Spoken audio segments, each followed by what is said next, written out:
നാട്ടുകോഷന്റെ news at 7 വാർത്തകളിലേക്ക് ഏവർക്കും സ്വാഗതം. വാർത്തകൾ ചുരുക്കത്തിൽ. കർഷകർക്ക് ആശ്വാസമായി മുറിയങ്കണ്ണി പുഴയിൽ വെള്ളമെത്തി. കുടിവെള്ള പ്രശ്നത്തിന് താൽക്കാലിക പരിഹാരമായി. ചെത്തല്ലൂർ മുറിയങ്കണ്ണി പുഴയിലെ ജലവിധാനം ഉയർന്നത് കുടിവെള്ള പദ്ധതികൾക്കും കർഷകർക്കും അനുഗ്രഹമായി. കാഞ്ഞിരപ്പുഴ ഡാം തുറന്നതോടെയാണ് തൂതപ്പുഴയും കൈവരിയായ മുറിയങ്കണ്ണി പുഴയിലും ജലവിധാനം ഉയരാൻ കാരണമായത്. കഴിഞ്ഞ ഏതാനും ദിവസങ്ങളിലായി പ്രദേശത്തെ കർഷകർക്ക് വാഴകൃഷി നനയ്ക്കാനുള്ള വെള്ളം പോലും പമ്പ് ചെയ്യാൻ കഴിയാതെ വിഷമത്തിലായിരുന്നു.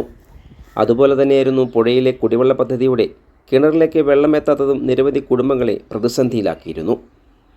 ദിവസങ്ങളായി നനയ്ക്കാതിരുന്ന വാഴകൾക്ക് ചെറിയ ഉണക്കൽ ബാധിച്ചതോടുകൂടിയാണ് കർഷകരും ആശങ്കയിലായത്. ഇതിനിടയിലാണ് ഡാം തുറന്നുവിടാൻ തീരുമാനമായത്. കഴിഞ്ഞ ദിവസം അയലോക്കി കുടിവെള്ള പദ്ധതിയുടെ കിണറിലേക്ക് വെള്ളം കുറഞ്ഞതോടുകൂടി മോട്ടോറും പുതിയ പൈപ്പും ഉപയോഗിച്ച് കിണറ്റിലേക്ക് പമ്പ് ചെയ്യുന്ന രീതിയും ഗുണഭോക്താക്കൾ സ്വീകരിച്ചിരുന്നു. ഏകദേശം 15,000 രൂപ ചെലവ് വന്നതായി സമിതി അംഗം പി സുധാകരൻ പറയുന്നു. ഇപ്പോൾ ജലലഭ്യത കൂടിയതോടുകൂടി ആളുകൾക്ക് കുളിക്കാനും അലക്കാനും കുടിവെള്ള പ്രശ്നത്തിന് താൽക്കാലിക പരിഹാരമാകാനും കഴിഞ്ഞിട്ടുണ്ട്. ഇതിനിടയിൽ കഴിഞ്ഞ ദിവസം അത്തിപ്പറ്റക്കടവിൻ്റെ താഴെഭാഗങ്ങളിൽ കനത്ത ചൂട് കാരണം വെള്ളം തിളച്ചതോടുകൂടി നിരവധി മത്സ്യങ്ങളും ചത്തുപൊങ്ങിയിരുന്നു. എന്നാൽ വേനൽ മഴ ലഭിച്ചില്ലെങ്കിൽ പ്രശ്നം കൂടുതൽ സങ്കീർണമാകുമെന്നാണ് പ്രദേശവാസികൾ പറയുന്നത്.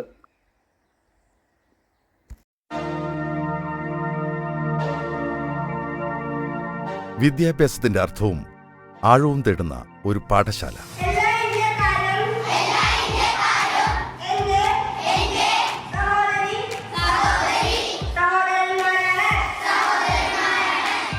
വെള്ളിനീഴിയുടെ പൈതൃകമുറ്റ മണ്ണിൽ പുതുതലമുറയെ ഉന്മേഷകരമായ ജീവിതത്തിലേക്ക് നയിക്കുന്ന ഒരു മാതൃകാ സ്ഥാപനം.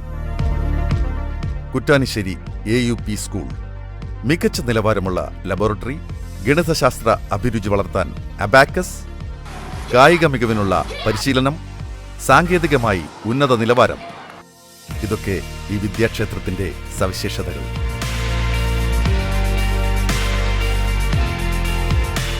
ക്ലാസ് മുറികളിലെല്ലാം AC സൗകര്യം. ഇങ്ങനെ പുത്തൻ തലമുറയ്ക്ക് പുതിയ ഉണർവ് നൽകുകയാണ് ഈ പാഠശാലയുടെ ലക്ഷ്യം. വർത്തമാനകാലത്തിന്റെ അക്ഷരഖനി, അക്ഷയഖനി.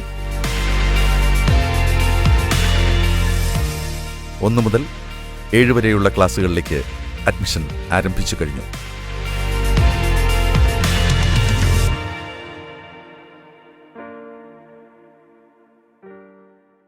കൂടുതൽ വാർത്തകൾക്കായി നാട്ടുകോഷൻ ചാനൽ സബ്സ്ക്രൈബ് ചെയ്യൂ.